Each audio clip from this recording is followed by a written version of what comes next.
Not a lot of people have achieved in football what Ronaldinho has, wildly regarded as one of the best footballers this sport has ever seen. Without a doubt, everyone knows how legendary Ronaldinho was, but not everyone knows the full story of Ronaldinho, the greatest wizard football has ever seen.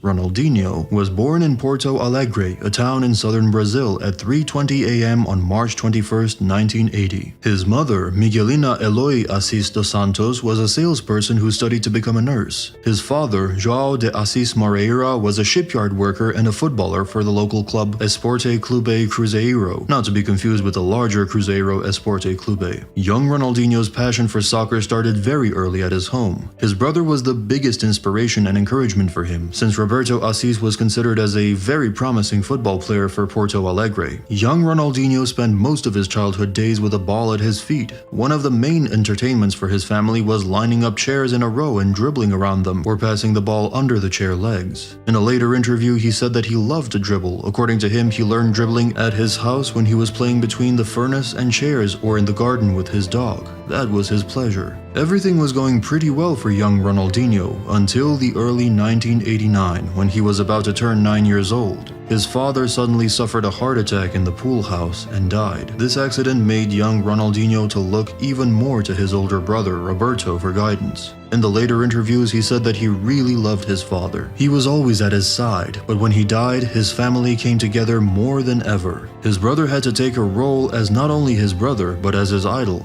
Not surprisingly, he was a great footballer as well. He was part of the Grêmio team that won Brazil Cup in 1989 and even received an offer from Torino, but the negotiations ultimately failed. He seemed a very promising young talent from Brazil, however, everything ultimately ended after he suffered several injuries, including a serious knee injury.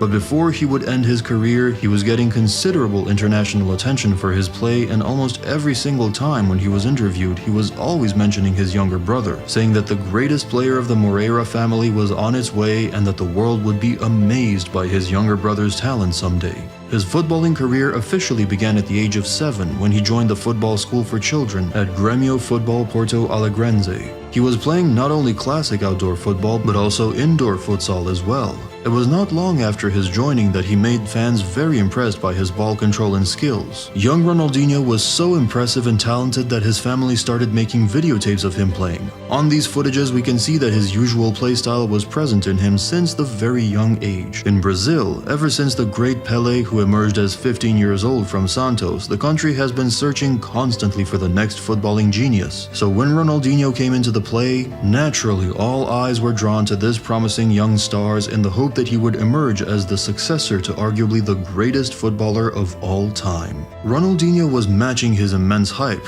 When his name first appeared in the local press in Porto Alegre was when he was only 13 years old. He gained recognition after scoring an unbelievable 23 goals for his team against a local team. The hype around him became even greater. People started thinking of him becoming one of the greatest Brazilian football stars, and only time would tell if they were right or wrong. Almost everyone who had seen teenage Ronaldinho in action knew that it was only a matter of time for him to wear the green and yellow shirt of the Brazilian national team. His patience wasn't tested long, since in 1997 he was selected to compete under the 17 World Cup in Egypt. His amazing and very impressive play led the Brazilian team to the championship. He scored 2 goals and was chosen as the 3rd best player in the competition. After under 17 campaigns, the hype around the young Brazilian talent only grew. His name came to discussion by several European teams, including Dutch club PSV Eindhoven, who had a history of taking promising young Brazilian stars, as they did with Ronaldinho and Ronaldo in the past. They offered Grêmio a very tempting price of 7 million for young Ronaldinho, but the club rejected this offer by saying that it was too early for them to give up their most promising player just yet, which led a lot of people to question how long would Grêmio be able to hold its newest ace. After the Under-17 World Cup, Ronaldinho had already earned his nickname Dinho, which means young in Portuguese. Following the tournament, he quickly joined Grêmio's senior team. By winning the Brazil Cup in 1997, Grêmio secured its place in the 1998 Copa Libertadores, the South American equivalent of the UEFA Champions League. Unsurprisingly, Ronaldinho was in the lineup for the competition. His debut for the senior team came against Mexican Chivas Guadalajara, and he scored the goal that led to Grêmio's 2-0 victory. In that Copa Libertadores, Grêmio reached the quarterfinals but was eliminated by the soon-to-be champions Vasco da Gama. This highly competitive continental competition served as a test for young Ronaldinho. Whether he started the match or came in as a substitute, he was constantly tested, and by the end of the competition, it was clear that young Ronaldinho belonged in the senior team. Everyone in the club knew he would become a top footballer one day. In 1999, Grêmio competed for the championship of Brazilian football clubs in the southern state of Rio Grande do Sul, the Campeonato Gaucho. Many top Brazilian clubs participated in this competition, but for Grêmio fans, defeating their longtime rival, Sport Club Internacional, was the top priority. This competition turned out to be the perfect stage for young Ronaldinho. He showcased his maturity and growth as a player, scoring 15 goals, some of which were among the most beautiful in the history of the tournament. His most crucial goal came in the final against Internacional, then led by Dunga, a member of Brazil's 1994 World Cup winning team. Ronaldinho's goal enabled Grêmio to defeat their arch-rivals and become the champions. The next morning, almost all the newspapers in Porto Alegre were shouting Ronaldinho's name and praising the performance of the upcoming star wearing the number 10 shirt. Later that year, Ronaldinho helped his team win another title, the Copa Sul Minas, a competition between professional teams from the Brazilian state of Sul and Minas. In the finals, Grêmio defeated the Parada club, and the supporters of Grêmio had a new hero. His name was chanted by everyone, even reaching the coach of the Brazilian national team, Vanderlei Luxemburgo, who called young Ronaldinho to join the Seleção for the upcoming Copa America that year. He made his debut for the national team on June 26, 1999. Although he did not score a goal, he played very well against Latvia and Brazil won 3-0. Young Ronaldinho hoped that his solid performance would secure his place on the national team during the 1999 Copa America, but his spot on the team was far from certain.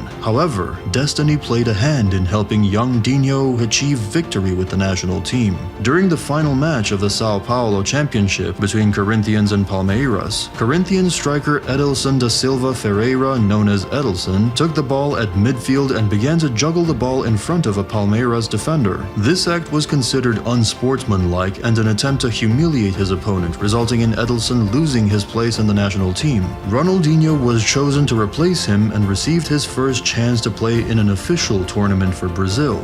At that time, the Brazil national team boasted of a lineup of talented players. The key team leaders were Rivaldo and Ronaldo, both top scorers of the tournament with 5 goals each. Other star players included Roberto Carlos, Cafu, Dida, and more. Playing alongside these players forced young Ronaldinho to match his skills to the others, and he did not disappoint. In the first game of the Copa America against Venezuela, he scored one of the most iconic goals of his career. His incredible play was broadcast on televisions worldwide, and once again he drew the attention of major European football clubs. Brazil would go on to win the Copa del Rey against Uruguay in the finals. Just like he did with the under-17 team, he had won an international title in his very first opportunity with a Brazilian national team. After winning the Copa America, 20-year-old Ronaldinho became the best player in Brazil. From that time on, nearly all the stars from Brazil were playing in Europe, and the hype around him was increasing every day. Grêmio fans were even considering him as the greatest player they ever had. The next challenge Ronaldinho and his teammates faced in the national team was the Confederations Cup in Mexico. Naturally, Brazil was considered the favorite, and they reached the finals but lost to the host country, Mexico, 4-3. In this tournament, Ronaldinho once again demonstrated he was one of the most important players for his national team. He was chosen as the best player of the tournament and became the joint top scorer with Mexican striker Cuauhtemoc Blanco and Saudi Marzouk Al Otaibi. In that year, Ronaldinho experienced tremendous development both as a player and as a persona. He became a much more mature and professional player. Naturally, he was asked to play for Brazil in the Olympic Games held in Sydney, Australia, with the hopes of Brazil winning the only trophy trophy missing in their collection. Although they had an excellent campaign, Brazil had a tough match against Cameroon. The African team was winning 1-0 until the last minute when Ronaldinho saved Brazil by scoring a free kick. However, that was not enough for Brazil, as the Cameroonian team managed to score the golden goal, securing a 2-1 victory. Cameroon ended up winning the gold medal, while the Brazilian players had to watch from off the podium. Ronaldinho later said that the loss in Sydney was the biggest disappointment of his career. By the end of the year 2000, it was evident that Ronaldinho had outgrown the Brazilian league. Grêmio received an astronomical offer of 80 million for Ronaldinho. However, the president of Grêmio managed to resist the temptation and rejected the offer. The demand for Ronaldinho was so high that José Alberto Guerrero, the club's president, had an enormous banner created to hang in front of Grêmio's stadium, declaring that Ronaldinho was not for sale. He was just too valuable for Grêmio to let go. His mere presence helped Grêmio raise revenue from the sale of jerseys and tickets to watch him play in Grêmio's stadium. Most observers of Brazilian football speculated that when Ronaldinho would eventually move to Europe, he would likely secure the biggest deal in the history of the sport. Ronaldinho's contract with Grêmio was set to end in February 2001. His family, and more specifically his elder brother, decided that it was time to seriously consider a move to Europe. Ronaldinho attempted to sign a preliminary contract with the French giant Paris Saint-Germain. However, in that case, Grêmio would receive no money. So, the Brazilian team started a legal battle against PSG to retain the player. This lawsuit had the most significant impact on Ronaldinho, as he was banned from playing from either team until the lawsuit was resolved. The lawsuit not only affected his club performance but also his international presence. During 2001, the player participated in only 3 games from Brazil, friendly matches against the United States and Mexico, and one 2002 World Cup qualifier in which Brazil was defeated by Ecuador. The lawsuit was finally settled in August 2001 when FIFA ruled that Ronaldinho was officially transferred to Paris Saint-Germain. The French club had to pay an enormous transfer fee of 5 million euros to Grêmio. Young Dinho left Grêmio after playing 141 games and scoring 68 goals. The departure was disappointing to Brazilian club fans, but deep down they realized that Ronaldinho was destined for greatness, which could only be achieved in Europe. When he arrived in Paris, the hype around him was even greater. He was greeted by 20,000 fans at the Stade de France. His debut took place on August 4, 2001 in a match against Auxerre, which ended in a 1-1 draw. Despite the immense hype and high expectations, he did not score his first goal until the 10th game against Lyon. He scored the tying goal and the match ended in a 2-2 draw. It was only a matter of time before he became a fan favorite. He played for the public, often delighting Parisian fans with his raw skills in dribbling. His strong performance in the second half of the 2001-2002 season helped PSG reach the semi-finals of the League Cup that year. However, the coach, Luis Fernandez, did not share the same enthusiasm for the player as the fans did. The player and the coach often had disagreements. According to Coach Fernandez, young Ronaldinho was spending too much time in the nightlife of Paris and often left the player on the bench rather than starting him. Despite these issues, Ronaldinho's French season was going well, and he expected to call to the Brazilian national team for the World Cup that year. The team had a new coach, Luis Felipe Scolari, and was fighting for a spot in the South American qualifiers for the world's most prestigious football tournament. The young Brazilian star was called to the national team for a match on November 14, 2001. That day, Brazil defeated Venezuela 3-0 and secured its ticket to the 2002 World Cup. The 2002 World Cup was unique. It was held in 2 countries, Korea and Japan. Brazil entered the tournament with an unmatched attack led by 3 Rs: Ronaldo, Rivaldo, and Ronaldinho. They dominated their group during the group stages and won all 3 of their games. Ronaldinho scored only 1 goal, a penalty against China, while Rivaldo and Ronaldo each scored 3 goals, helping their national team advance to the knockout round. In their first knockout game, Brazil faced Belgium and easily defeated the European team. However, the quarterfinals were more challenging as they played against one of the tournament favorites, England. The British team took an early lead, but Brazil quickly tied it to a 1-1, and Ronaldinho made an extremely beautiful pass to Rivaldo, who scored a goal. However, fate had more plans for young Dinho that day, as a few minutes later it would be his turn to conquer the British net. At the beginning of the second half, Brazilians had a free kick from the right side at a considerable distance. The Brazilian players were set up on the right side of the goal to launch an attack once Ronaldinho kicked the ball into the English area. As Ronaldinho prepared to kick, he seemed to approach the ball. Ronaldinho celebrated the goal like a child, jumping up and down and excitedly embracing his teammates. Some people wondered if he really intended to score directly at the English goal, or if his intention had been to cross the ball over the area to the attackers. After the game, he explained that Cafu had warned him that the goalkeeper played too far from the goal, so he took the shot and was very happy. That goal turned out to be the game-winning goal for Brazil as they defeated England 2-1. However, 7 minutes after scoring his great goal, Ronaldinho received a red card, leaving the Brazilian squad with only 10 players on the field. It was a tough battle, but they managed to maintain the score and emerge victorious. Ronaldinho's red card meant that he would not be able to help his team in the semifinals against Turkey, but it was not a difficult battle for Brazil as they ultimately emerged victorious. He returned for the World Cup final against Germany, and Brazil comfortably won thanks to 2 goals from Ronaldo, who was ultimately named the top player of the tournament and the best player of the year. But let's not forget Ronaldinho's tremendous effort, which helped ensure Brazil's record 5th World Cup title.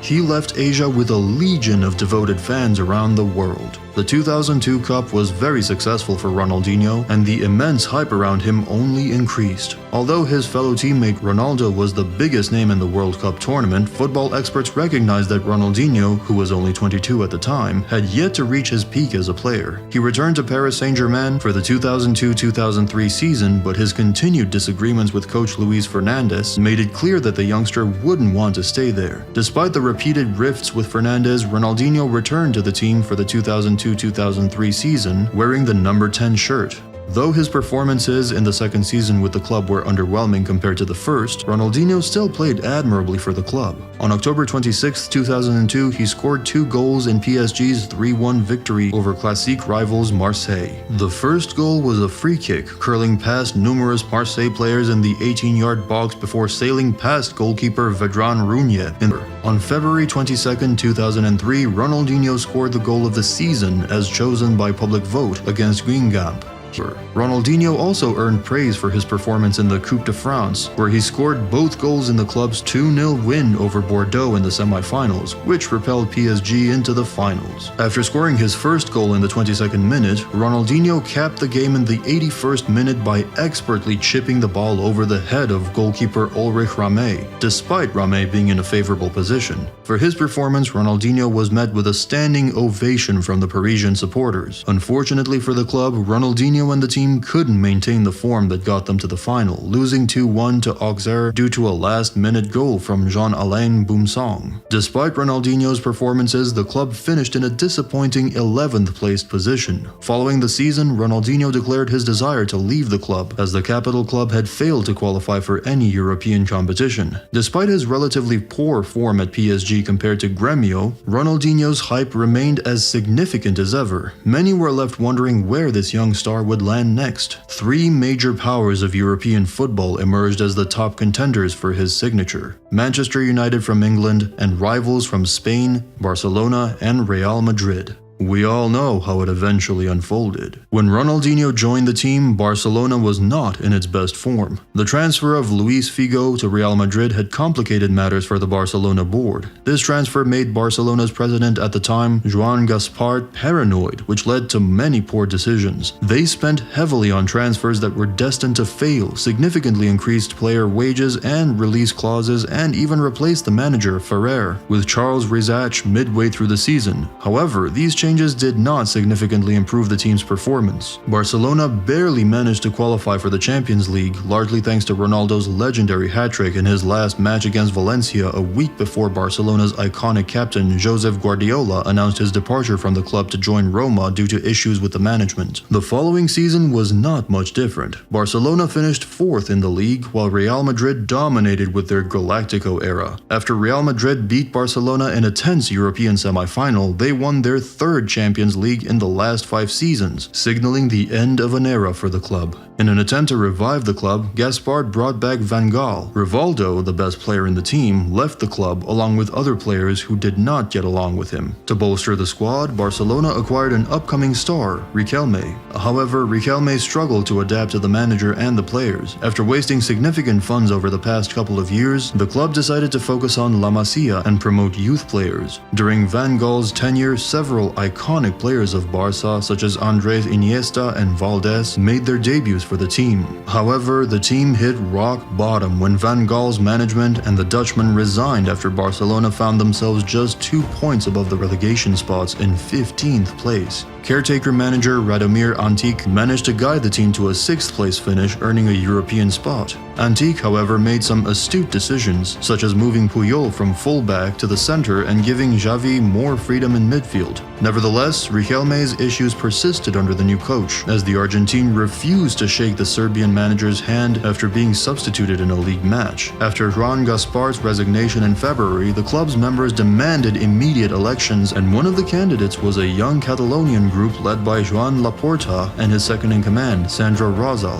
The members wanted new leadership, and a fabricated transfer helped secure their win. The summer of 2003 proved crucial for European football, partly due to Ronaldinho. He was said to be the main target for Sir Alex Ferguson and Manchester United. Paul Scholes later revealed that the club came very close to signing him. Sir Alex Ferguson later attributed losing Ronaldinho to Barcelona to United's chief executive at the time, Peter Kenyon. The former United manager stated that there was a problem with his brother, who was his agent, but Peter Kenyon, who was the chief executive then, didn't get the job done. It turned out that United was possibly closer to signing Ronaldinho than they realized at the time, as Ronaldinho was Barcelona's second choice behind David Beckham. Joan Laporta campaigned to sign Beckham for United and even signed an agreement in principle with United for Beckham, although not with the player himself. But United already had a deal with Beckham to join Real Madrid, and the England captain didn't appreciate being used as a political pawn by Laporta. Barcelona eventually signed Ronaldinho, and as they say, the rest is history. With his decision to join the Catalan club, Ronaldinho followed in the footsteps of legendary Brazilian players like Romario, Ronaldo, and Rivaldo. Barcelona arranged a friendly match with AC Milan to introduce their new signing. In many ways, it was Laporta's strategy to reassure disappointed Barcelona players that Ronaldinho was an excellent addition despite not getting Beckham. Ronaldinho demonstrated this in that very match, as Barcelona defeated the Italian giants 2-0. As you can see, young Ronaldinho arrived at the club with the mission of ending a long period of shame and crisis. Although he had an instant impact on the club in his first year, he suffered a severe injury that forced him to miss most of the Spanish league season. However, everything changed when Ronaldinho returned to the team. In 2004, he was in a league of his own. He thrilled the crowd with moments of rare brilliance and beautiful assists. In his second half of that season, Barcelona enjoyed a remarkable 17-game unbeaten run. However, Ronaldinho's absence during the first half of the season proved crucial, as the 17-game streak was not enough for Barcelona to become champions. They finished the season 5 points behind Valencia. Nevertheless, he managed to win the FIFA World Player of the Year award for the first time in his career. Despite ending the season without any trophies, fans were very optimistic for the future, and their optimism was well-founded. Barcelona had an extremely successful summer that year, acquiring Portuguese prodigy Deco and Cameroonian future star Samuel Eto'o. The latter became a fan favorite instantly and formed an excellent partnership with Ronaldinho. The duo began conquering Europe, starting with a convincing 3-0 victory against Real Madrid in the El Clasico. Many consider this match the beginning of the end of the Galactico era. The Barcelona team consistently demonstrated that they were among the best teams in the world. Despite losing to Mourinho's Chelsea in the UEFA Champions League and missing out on the Copa del Rey to Valencia, Barcelona managed to secure La Liga, a feat they hadn't achieved since 1999. Ronaldinho was the driving force behind this success, and his popularity soared. Kids in Barcelona were seen wearing his shirt, and he was the focal point of the national team. In 2005, he made significant contributions to the Brazilian team's victory in the Confederations Cup in Germany. In the finals, Ronaldo scored a goal as Brazil defeated their arch-rivals Argentina. By the end of 2005, he was unsurprisingly named FIFA World Player of the Year once again for the second consecutive time. The pinnacle of Ronaldinho's career in Catalonia was most likely the 2005-06 season. During that season, he was at his absolute best. He became the face of football, and almost everyone knew his name. He was considered the central figure of a new style of playing football known worldwide as Joga Bonito. His incredible technique and dribbling were showcased around the world through videos posted online. It's no surprise that the first video on YouTube to reach 1 million views was a Nike advertisement featuring Ronaldinho. His name was on everyone's lips, and everyone wanted to play like him. In the 2005-2006 season, Barcelona won La Liga and the Super Cup in spectacular fashion. In the thrilling final at a standout Santiago Bernabeu, Ronaldinho scored 2 amazing goals, securing a 3-1 victory for Barca. He received standing ovations even from Real Madrid fans. He seemed unstoppable at the time. However, the greatest accomplishment for that Barcelona side was yet to come. Throughout their existence, Barcelona had won the UEFA Cup only once. The club faced a significant challenge at the Stade de France, going up against Arsenal and their all-time greatest player Thierry Henry, who was at the peak of his powers. In a highly dramatic fashion, Barcelona won 2-1 against the British Giants. They had finally achieved their long-held ambition, conquering all of Europe. Ronaldinho was considered the main driving force behind this victory. Given that he had twice been elected as the best player in the world and had led Barcelona to the top position of European soccer, many people expected Ronaldinho to be a key figure once again in the 2006 World Cup. At the time, Brazil was ranked as the top team in the FIFA rankings, and it was no surprise considering the wealth of talent in their national team, with players like Ronaldinho, Adriano, Ronaldo, Kaká, and more. Despite comfortably winning their group stage matches, the Brazilian team fell far short of expectations when they were dominated by the veteran Zinedine Zidane in the quarterfinals. This unexpected turn of events led to a division among the fans and media. Some blamed the lack of chemistry between Ronaldo and Ronaldinho, while others questioned Brazilian team coach Carlos Alberto Pereira for Ronaldo's poor performances. Despite these setbacks, Ronaldinho had another opportunity to prove himself in 2008 when he was chosen as the oldest player to lead the Brazilian team at the Olympic Games in China. Despite a strong start in the group stage and a quarter-final victory over Cameroon, Brazil was defeated 3-0 by Argentina in the semi-finals, postponing their Olympic dream. Following a phenomenal 2006 season, expectations were high for Ronaldinho in the 2006-2007 season. On November 25, 2006, Ronaldinho scored his 50th career league goal against Villarreal. He scored a second goal with a spectacular overhead bicycle kick. He achieved this by receiving a cross from Xavi, flicking the ball up with his chest, and executing a 180-degree spin before finishing. After the match, he mentioned that the latter was a goal he had dreamed of scoring since he was a boy. In December, Ronaldinho scored once and set up 2 other goals in Barcelona's 4-0 Club World Cup win over Mexico's Club America in Yokohama, Japan. Unfortunately, Barcelona was defeated 1-0 by the Brazilian Club Internacional in the finals, but Ronaldinho received the Bronze Ball Award for his performances. In March of 2007, defending champions Barcelona were eliminated from the Champions League at the last 16 stage by Liverpool. Ronaldinho was forced to miss a charity match due to an injury he had picked up earlier in Barcelona's 3-3 El Clasico draw with Real Madrid. Despite Ronaldinho's career-best 21 league goals that season, the team lost the title to Real Madrid due to a worse head-to-head record as both teams finished with the same number of points. The following season was not as successful for Ronaldinho as his previous one. On February 3, 2008, Ronaldinho played his 200th career match for Barcelona in a league match against Osasuna. His 07-08 campaign was plagued by injuries,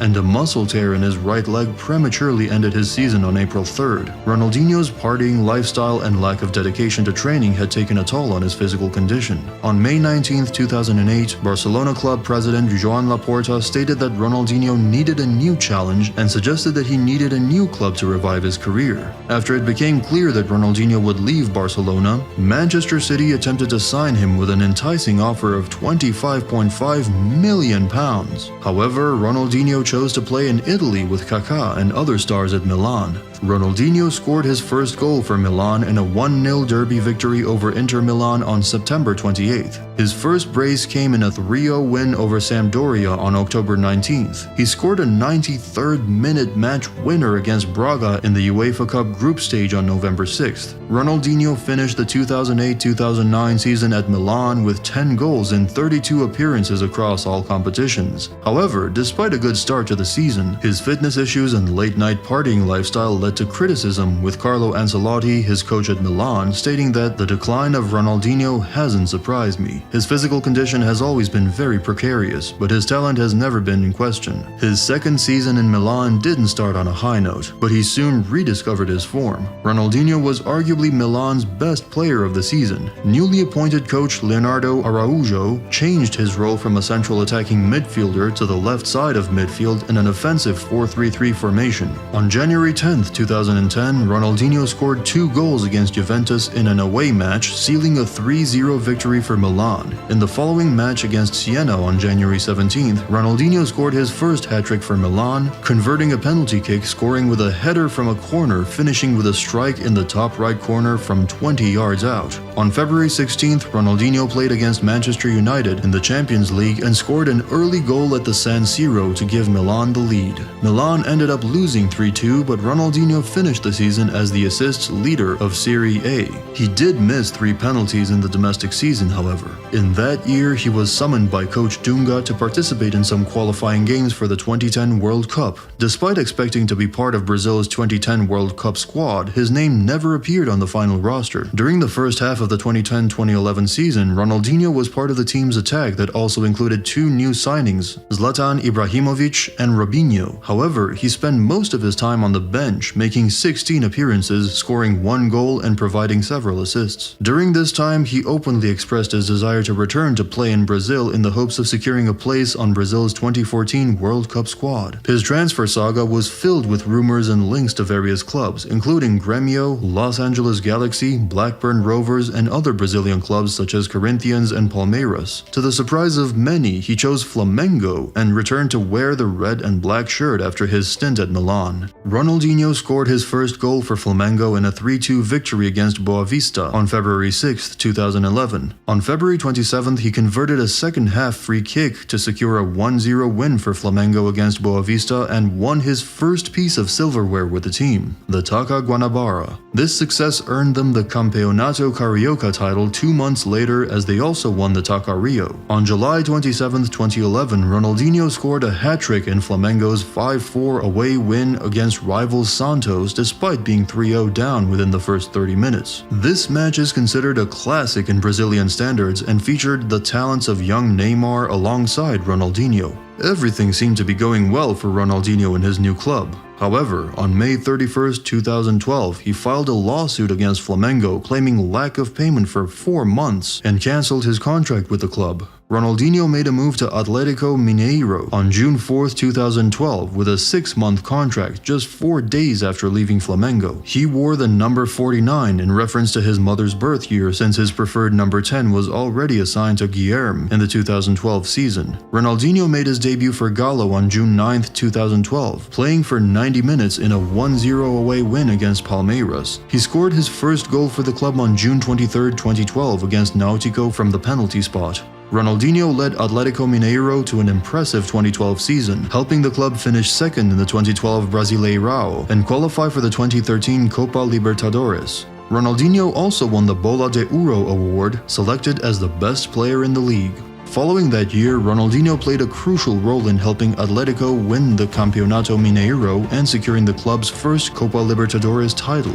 Ronaldinho scored 4 goals and provided 8 assists during Atlético's dramatic title run, which included consecutive comebacks from 0-2 first-leg defeats in both semi-finals against Argentine club Newell's Old Boys and the finals against Club Olimpia from Paraguay. Both ties were determined in Atlético's favor after penalty shootouts. Although 6 years passed his prime, Ronaldinho's performances earned him the 2013 South American Footballer of the Year award. At the 2013 FIFA Club World Cup held in Morocco in December, Atlético lost 3-1 to Raja Casablanca in the set of souvenirs. Ronaldinho renewed his contract with Atlético in January 2014. After winning the 2014 Recopa Sudamericana, Ronaldinho left the club in July, reaching an agreement to cancel his contract by mutual consent. Becoming a free agent, he joined Querétaro in Mexico on September 5, 2014. Ronaldinho made his debut for Querétaro in a 1-0 loss to Tigres UANL, where he missed a penalty kick. However, in the next match against Guadalajara, he had a much better game, setting up Camilo Sanvezzo to score and netting a penalty kick in a 4-1 win. On October 30th, 2014, he scored a free kick against Atlas during an away match at the Estadio Jalisco. On April 18th, 2015, Ronaldinho scored twice against Liga MX title holders America in an away game at the Estadio Azteca, where his team won 4-0. The spectators, mostly America supporters, gave Ronaldinho a standing ovation after his goals brought him to tears. This was the second time in Ronaldinho's career that he had received such an ovation from opposing fans, the first being from Real Madrid fans when he played for Barcelona in 2005. After the match, Ronaldinho stated in an interview, "It is an emotion to live more. I had an ovation at the Bernabeu and now here. I never imagined this. It is something that makes me like Mexico even more, and I feel right at home." Ronaldinho left the club in June 2015. On June 11, 2015, Ronaldinho announced his return to Brazil and signed an 18-month contract with Fluminense. However, on September 28, Ronaldinho reached a mutual agreement with the club to terminate the deal. He made 9 appearances during his 2-month stint at the club, failing to impress and being heavily criticized by the fans. Fluminense's sporting director Mario Bittencourt stated, "Ronaldinho asked us for a meeting. He respectfully told us he didn't feel he was able to perform as well as he wanted and that it was a bad situation for him. He made a great gesture in saying he wasn't being the player he felt he could be right now. I'll never speak about whether or not he is retiring. That's not something you say about a player of his caliber. He was always spectacular as a player and a person." And with that, the story of arguably one of the most entertaining footballers came to an end. Although his career did not unfold as many had expected, he undoubtedly possessed one of the greatest potentials that the sport had ever seen. However, due to issues with discipline and enthusiasm, his prime did not last as long as it could have. Nevertheless, even today, he is regarded as one of the best footballers the world has ever seen. Many still consider him one of the all-time greats, which only speaks to how much potential he really had.